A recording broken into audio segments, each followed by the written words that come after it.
Hello, everyone. Jonathan Casey here. Happy New Year 2019. Yes. What a big year we are moving into. And it started off actually a few hours before the new year. At least if you're uh,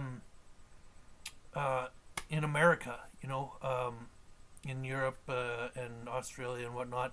A little bit different. Yeah. Basically, what happened was just before New Year's, we had Mars move into his own sign of Aries. Okay, Mars action, Aries fire, and the first sign of the zodiac beginning.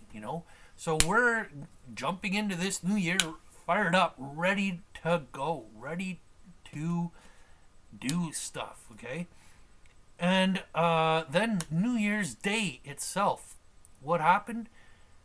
We had the sun catch up to Saturn on New Year's Day.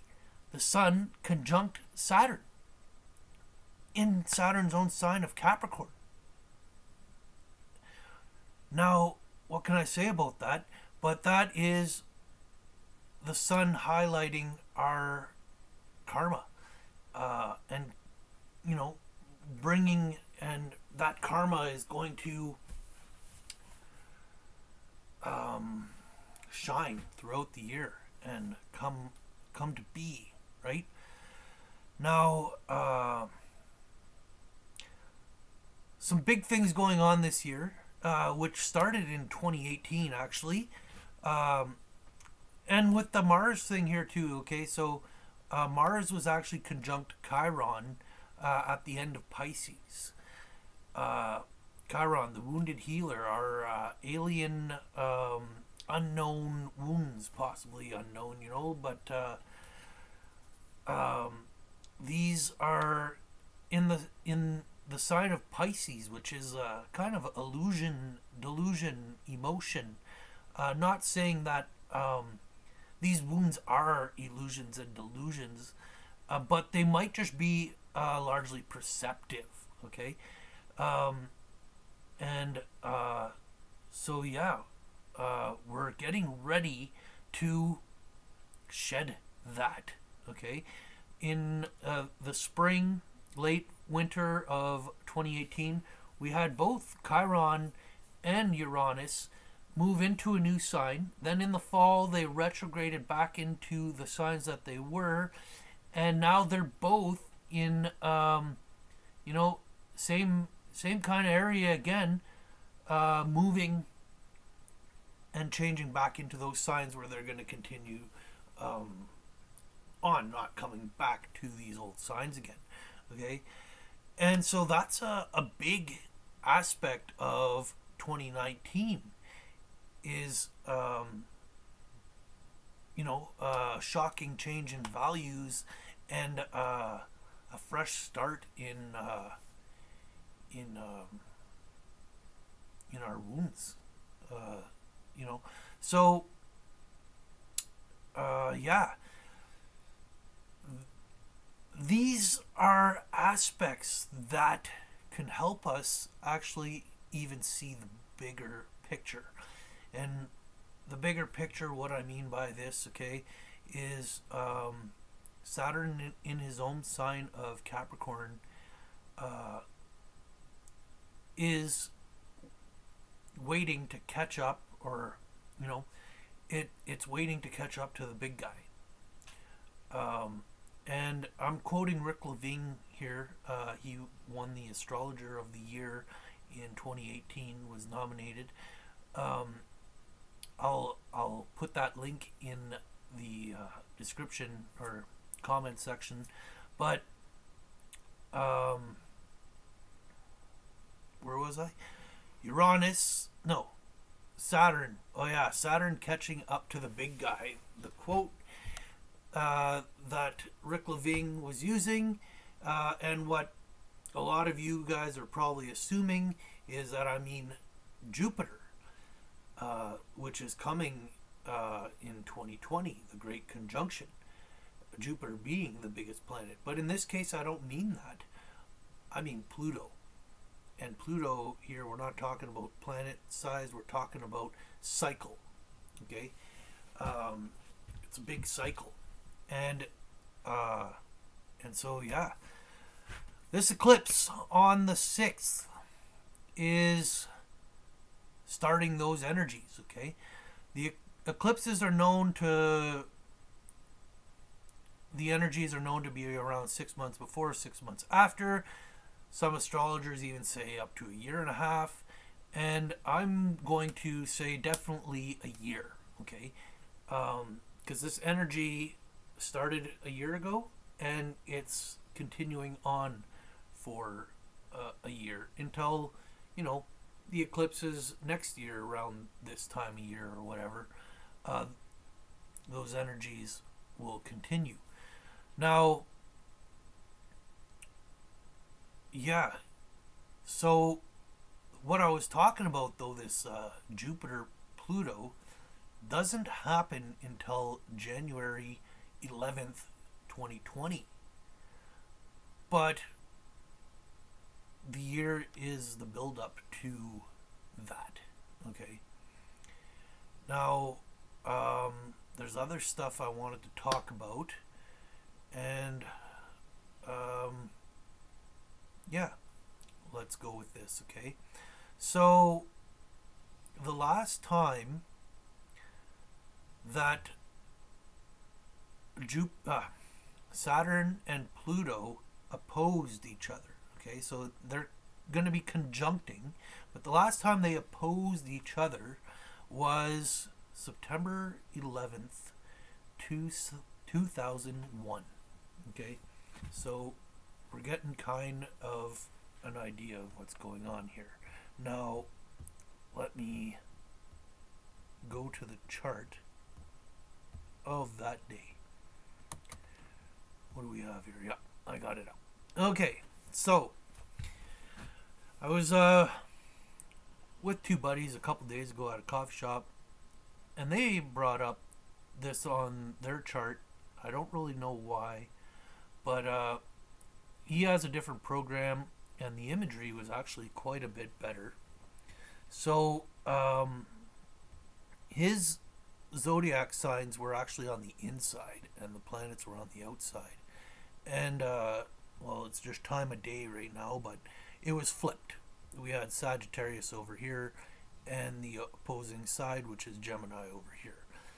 Now, the imagery is still kind of the same. It just gave you a better picture on his screen of what I'm getting at, the point. Okay, so Pluto, okay, the word plutocracy comes from that. It's power, and it's death and destruction, death and rebirth, life and death. So Pluto here, the powers to be, the plutocracy, in the sign of Sagittarius. Sagittarius. Look at the emblem. It's an arrow, or kind of even could look like very similar to an airplane, right? Okay, and so the powers to be sent this airplane, this arrow, right across. What's right across but the sign of Gemini, the twins, the twin towers, the plane. The powers to be orchestrated a plane to crash into the twins, the towers, and the towers represented our structure largely, right? Because the free trade has a lot to do with currency and whatnot, but it also affected our structure in terrorism and whatnot. Right now, you go to the airport and it's a whole thing, and borders and everything, you know. So security structure strengthened, tightened up on that time. Now, something else I want to point out here is the node is in Cancer, okay, and we also currently have the node in Cancer. oh, this point may not be, by the time next year comes around, the node won't be in Cancer anymore. So, but anyhow, I'm going to bring this up anyways in this aspect. So, just to show you astrology, okay, the moon, our emotions. On the node is the compass, the direction in where we're headed, okay? In the sign of Cancer, now Cancer's the shell, it's about the home, homeland security, and the shell representing, protecting our homeland. So, emotional, something caused an emotional trigger for us to act in the direction of homeland security here. Now, opposing it is the south node, which it means the old, okay? The old structure, Capricorn structure. And Mars, war, action, okay? So the old structure took action, which caused an emotional trigger in the homeland security, okay? Those that same old structure, okay, the rulers of it, the plutocracy, orchestrated this. Sagittarius also means foreigners, so you see how foreigners are very tied into that, right? So here we go. That is September 21st, September 11th, 2001. Okay, now we're coming around where Saturn now is on the same side conjunct Pluto. Okay, so basically, an end point is coming around. They will be in the sign of Capricorn. So, death, rebirth, karma, structure is kind of where I'm going with that. But that's next year, the beginning of next year. But that's what we're building up to. And the reason why I'm largely bringing this up, and like I was saying, the eclipse, we have an eclipse on the 6th. Okay? On the 6th. So what do I have here? December 31st, 2018. Like I was saying, Mars and Chiron changed into Pisces. We also had the sun on the following day, right on the same degree as Saturn, which is highlighting our the sun, going through the year, the start of the year, our karma. So there's a lot of karma this year, a lot going on. And on the 6th of January here, the 6th of January, we have the eclipse, a couple hours back. Now, whatever, close enough, doesn't need to be exact. But the point I want to get to here is, maybe I should, okay, the picture looks like the node is in Aquarius, but if you look, the node says Capricorn.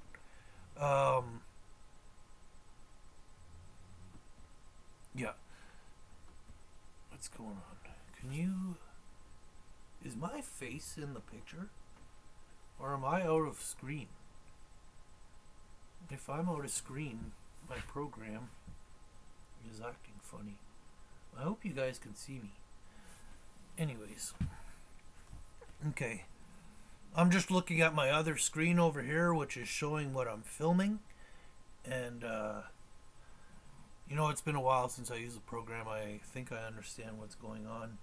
And it's all good. You guys will see exactly what I'm looking at in front of me rather than what I'm looking at over here. So it's good. Okay. Anyways, so January 6th, we have the eclipse. And the eclipse being in Capricorn.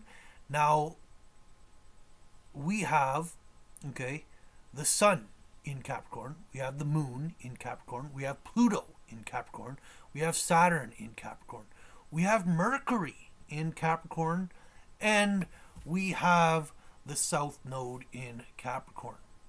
Okay, that's a lot of Capricorn energy, and that's the beginning of the year, and it's building up for that conjunction that's happening in 1 year from now, just over 1 year from now, on the 11th, where we have Saturn at 22 and Pluto at 22 in Capricorn.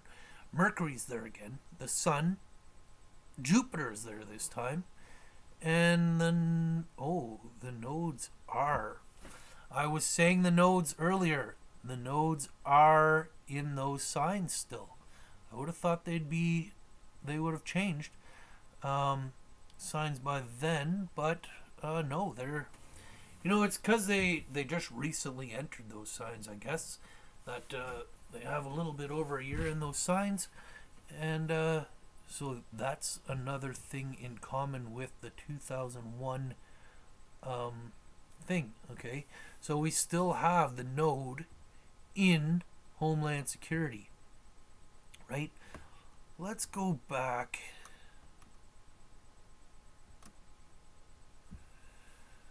So on January 9th next year is when the moon transits over the node, which happened on the 1st, but that conjunction really hasn't happened. Well, hold on, maybe it did. 22 and 22.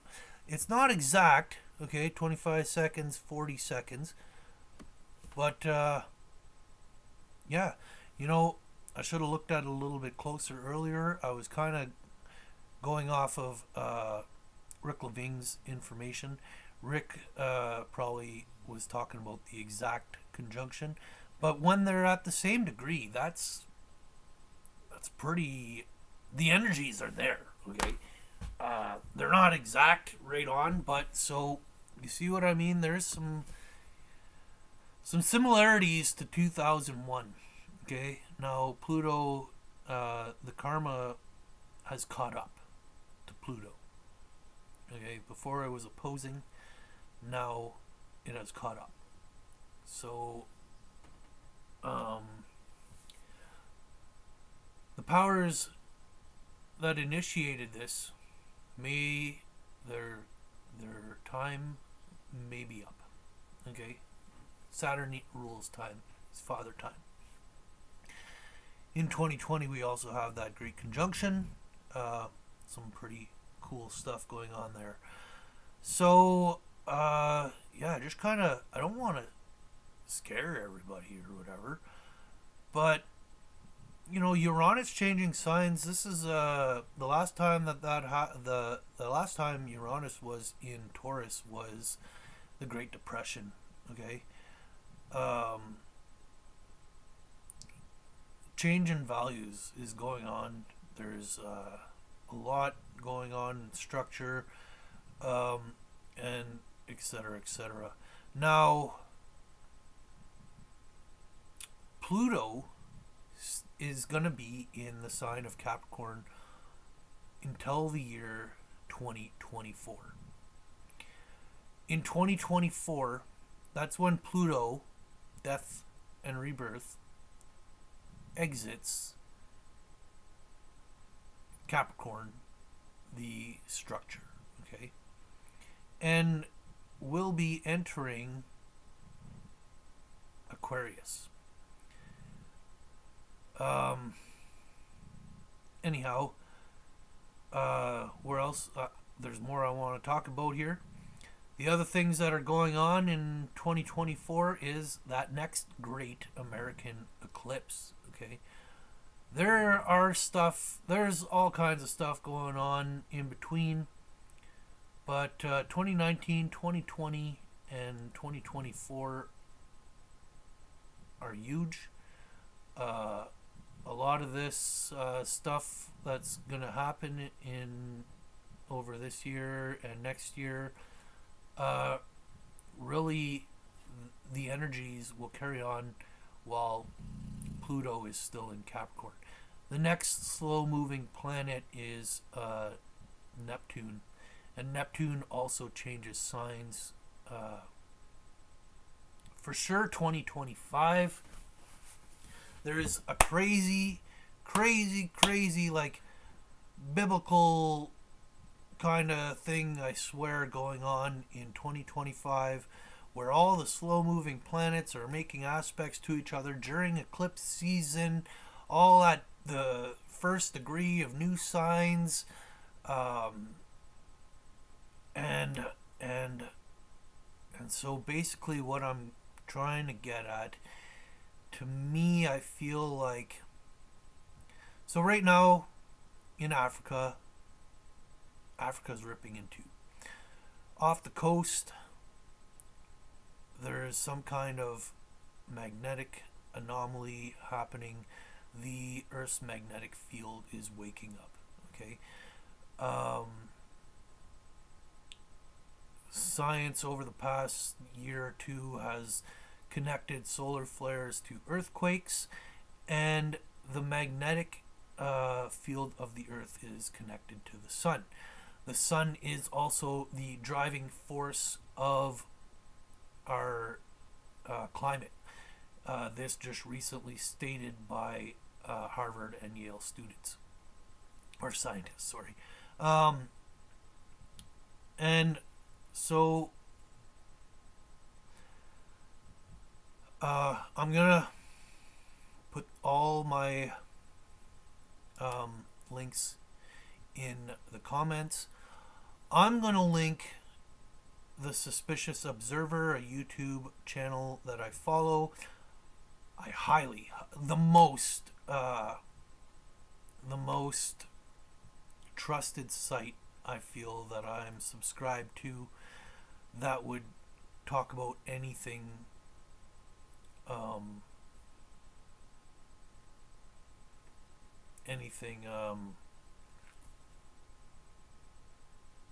conspiracy wise or whatever, like but he's not a conspiracist. Okay, what he is he does space weather. He's been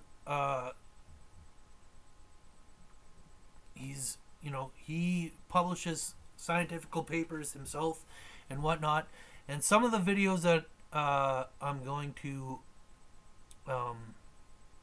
add in the comments, he's actually covering another scientist, and I'll link that too.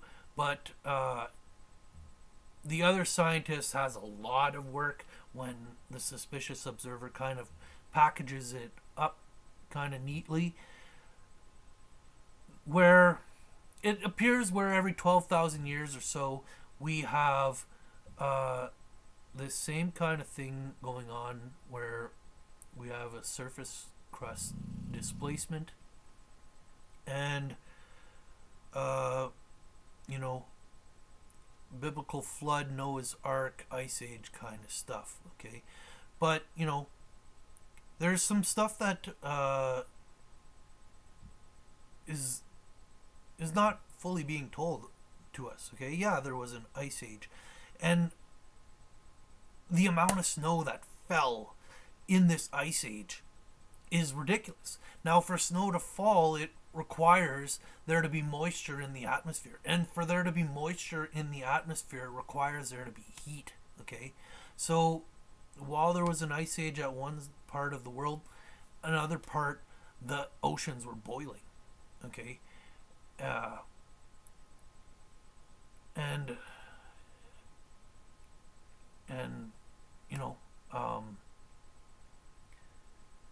all kinds of shit, like the Grand Canyon or the British Columbia coast, or things of that proportion can happen.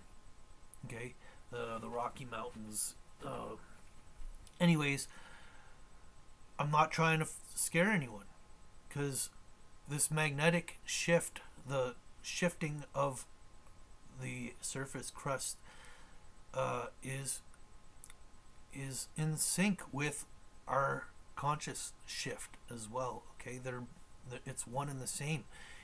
We're witnessing it on the outside as it's happening on the inside. So it's nothing to be afraid of, because what is consciousness?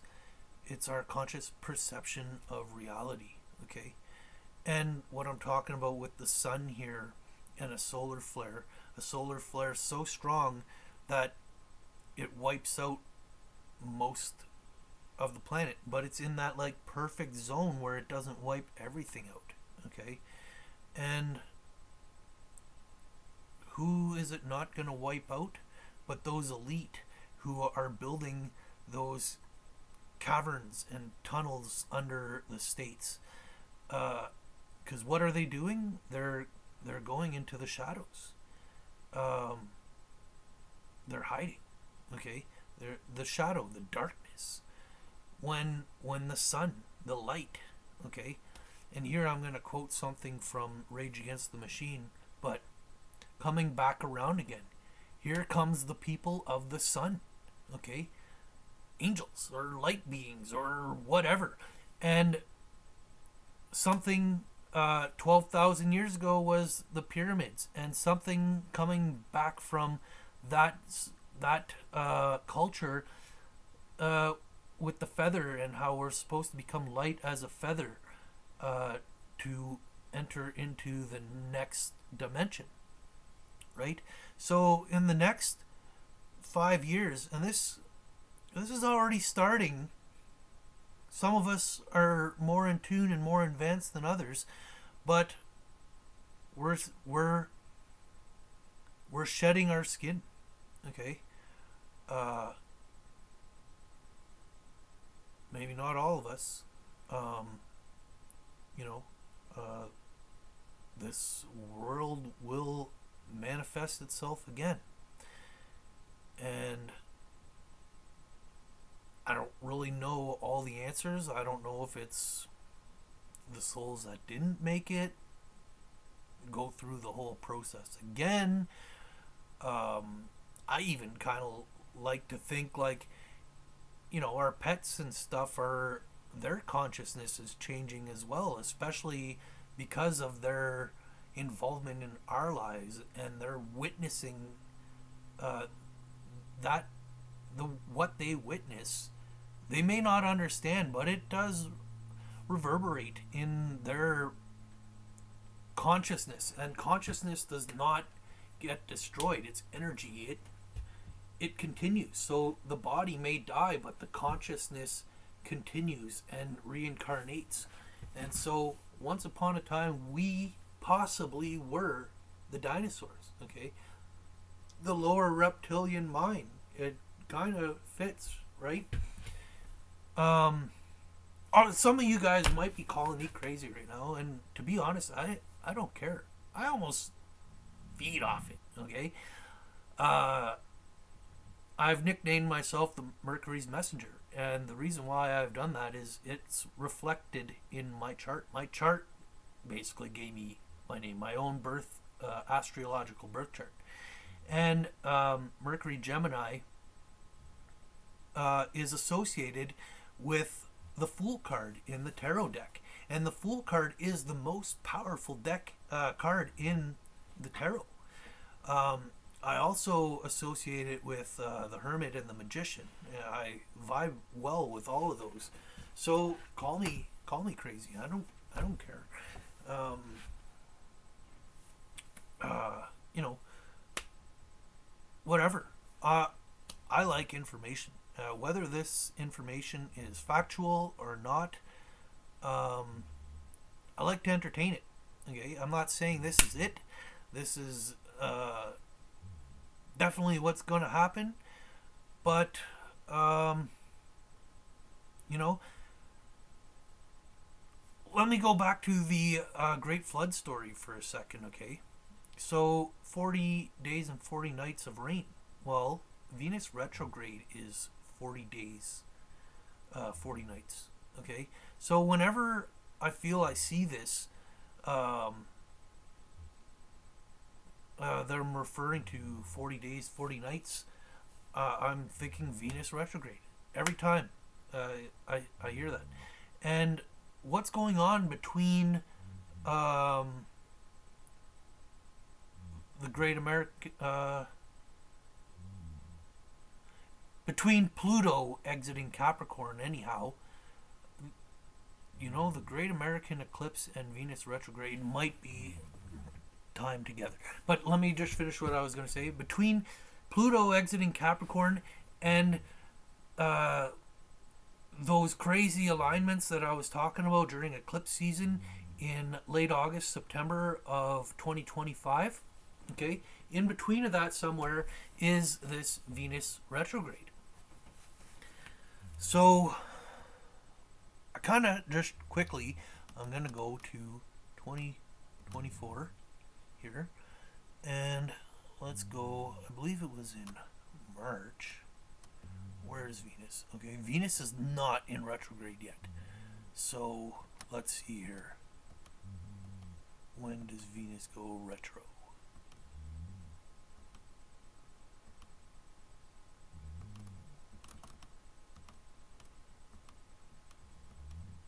Maybe I passed it already? Maybe it was February she went retro? Well, watch me look stupid in this video. Watch me somehow have made a mistake. Well, better I catch it in the video, eh? Than not at all. Okay, come on, Venus. Where do you retrograde? So, April 8th, okay, is where that next Great American Eclipse is. Venus is still moving direct. Where did she go retro? I think it was in February. This is after the retrograde then. March, February. Let's see. Where is she? Well, she's not in retro there. Okay. I just did this last night, and Venus went retrograde. Let me skip some months. Where are we? May. May? Where is she? Back a month. Oh, what the fuck?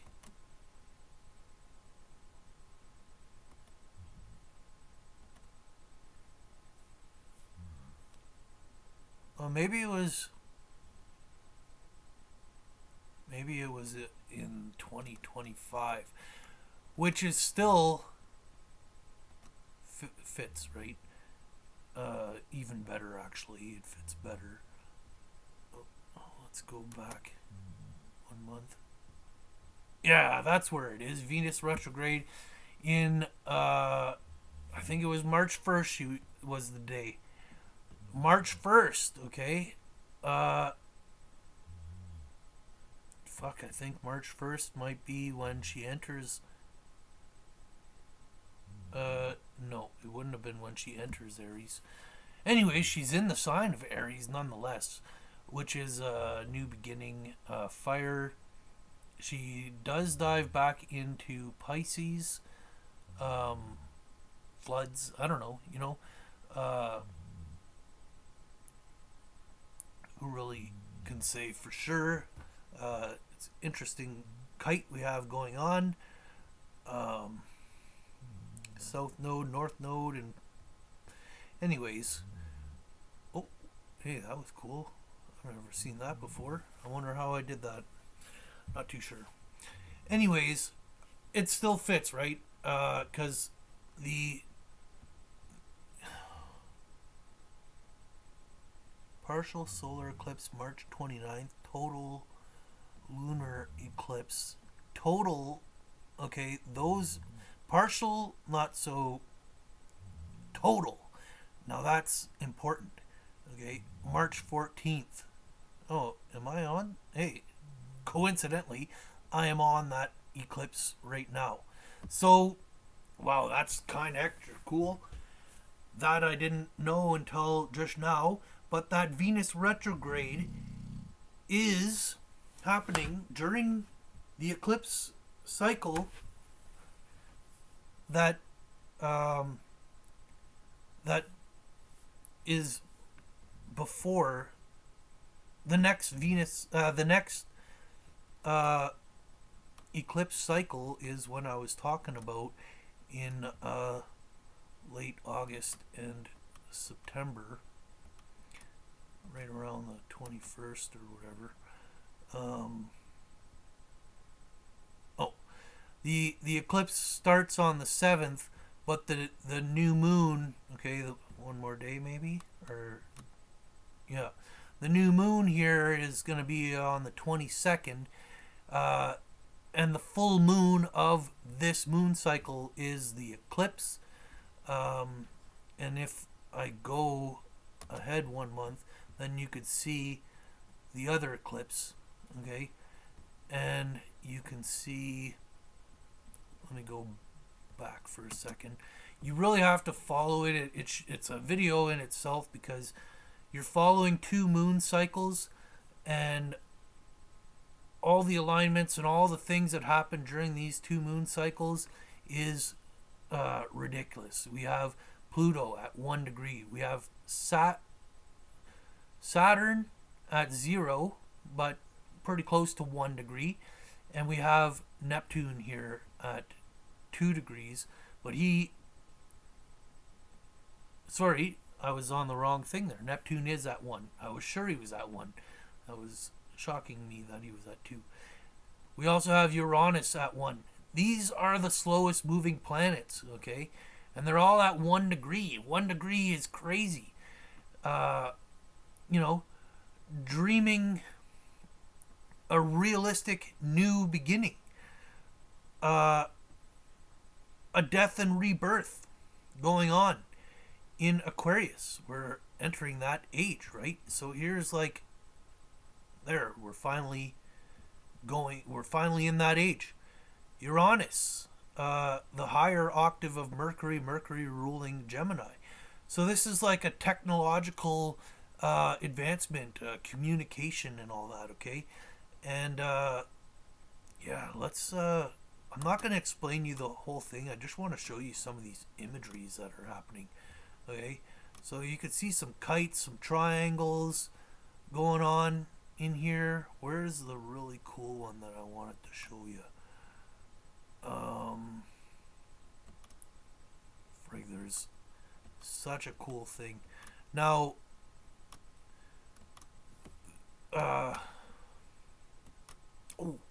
there, look at this, okay? We got a pyramid here, okay? And, you see this up here? We got a star. Or the pyramid is a kite, but we still have a star going on. So Venus and Mars, both at similar degrees in different signs, making this beautiful sextile to each other.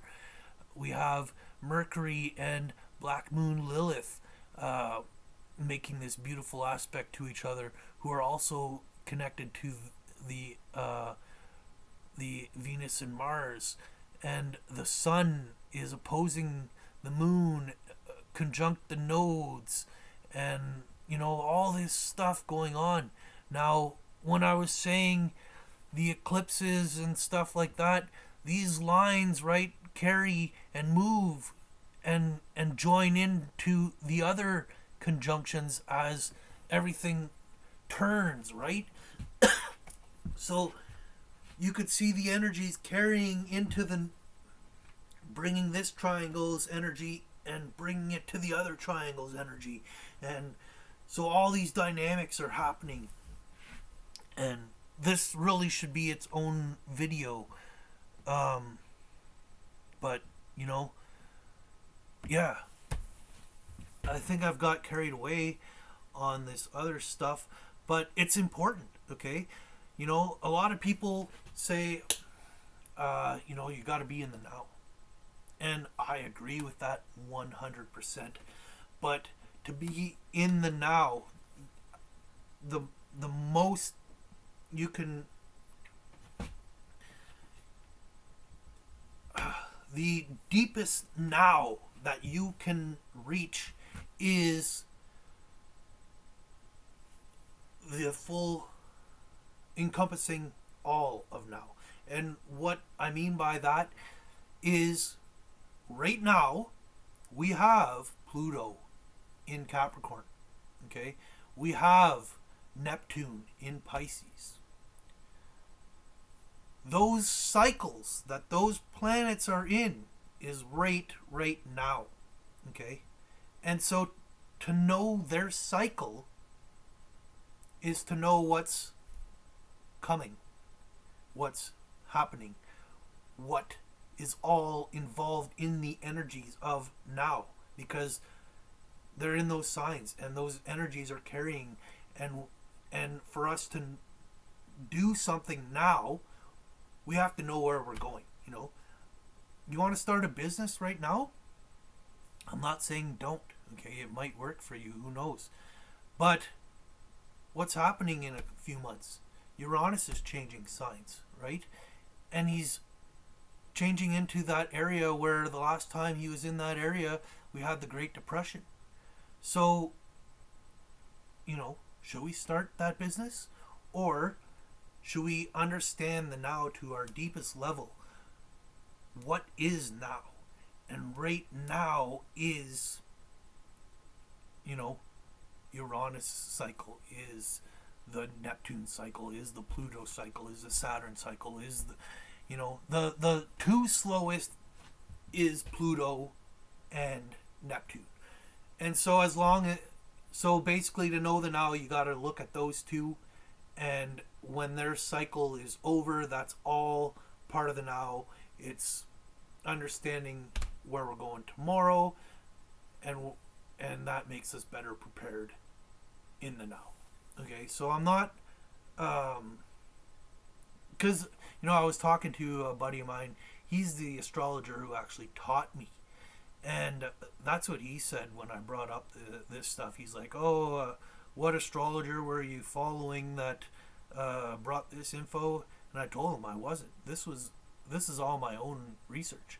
No astrologer was talking past the next great American eclipse. Okay, I was looking at the Pluto and the Neptune cycles, and I came across this by chance. Okay, the only reason why I even looked at it is because in the corner of the screen, okay, there's the information right there, saying when the eclipses were. And so when I got to this point, I saw that, and I was like, okay, well, that's part of the cycle that's transpiring here in their shifting signs. So I better understand the full eclipse season to fully understand that cycle, which is happening now. Okay, and yeah, I'm just trying to think, because this is the second time I shoot the video. The first time I didn't have my charts up, and anyhow, I'm trying to think, like, am I forgetting anything that I covered in the last video that I wanted to add here?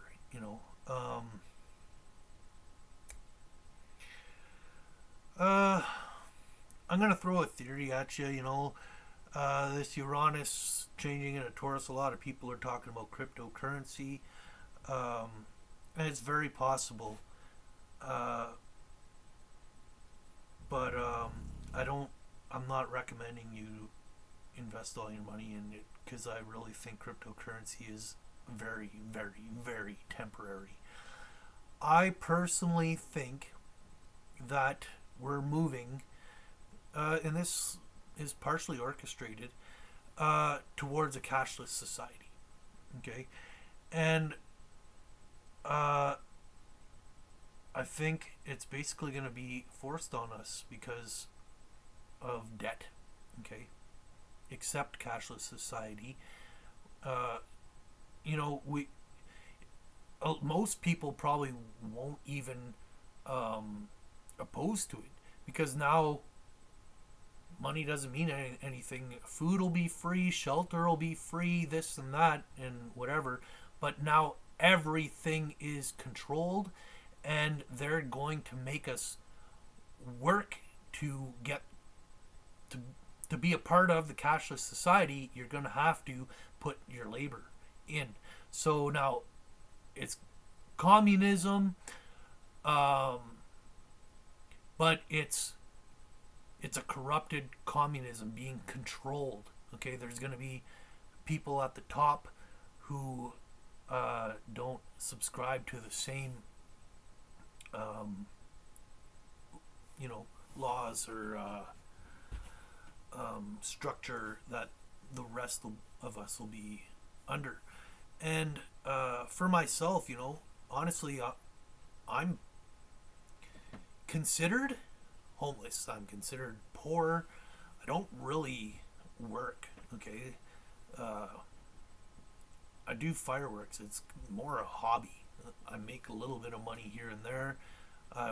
The company's pretty big, so Christmas, New Year's, I'm doing shows. When those shows aren't happening, I'm working up at the bunker prepping for the shows or building equipment or whatever, that kind of stuff. But it's very little. I may go 2-3 months without any work, or like with just a couple days of work in there. I've learned to. I own this cabin that I'm living in here, and it's on a leased land. So my rent's $1,000 a year. My hydro, I swear, I'm paying maybe $600 a year.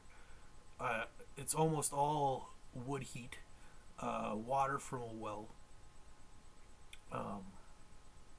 So I don't have a cell phone. I don't have internet at home. I have a tablet that has 3 gigs of data that cost me $15 a month. On that tablet, I have an app that gives me a phone. That's my bill, $15 a month. That, and I have a truck that I pay insurance on. So really, I make my living by not subscribing to the same structure that the rest of you guys. I'm a more independent, more sovereign, and I have money in the bank. To most of you guys, to most of you guys would probably love to have the money, but I mean to like actual people who work every day and whatnot. The amount of money that I have is a joke to them, but I'm really the one laughing because those people have a mortgage on their house. Those people have made having payments normal. Okay, so if the economy falls apart, if they lose their job, whatever, all those kind of things, all of these things that they think they have, gone from the bank, just taken left and right because they don't own it. They're making payments, and they think that their income is going to continue on forever, so they're not concerned about it. But they're in for a surprise. Okay. Getting carried. I like to talk. I'm a Gemini. I keep going and going. I just need to find a place to stop somewhere, and that's going to be here, I guess. Okay. So thanks for watching. Hope you guys enjoy.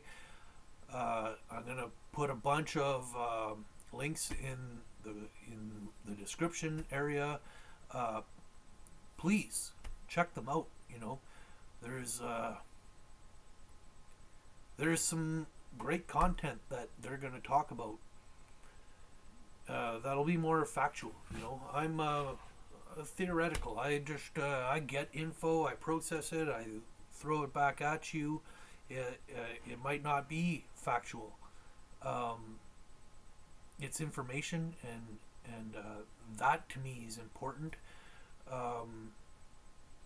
Because if it's true or not, we'll find out. It's to not subscribe to it in the present. It's to entertain it, entertain the ideas,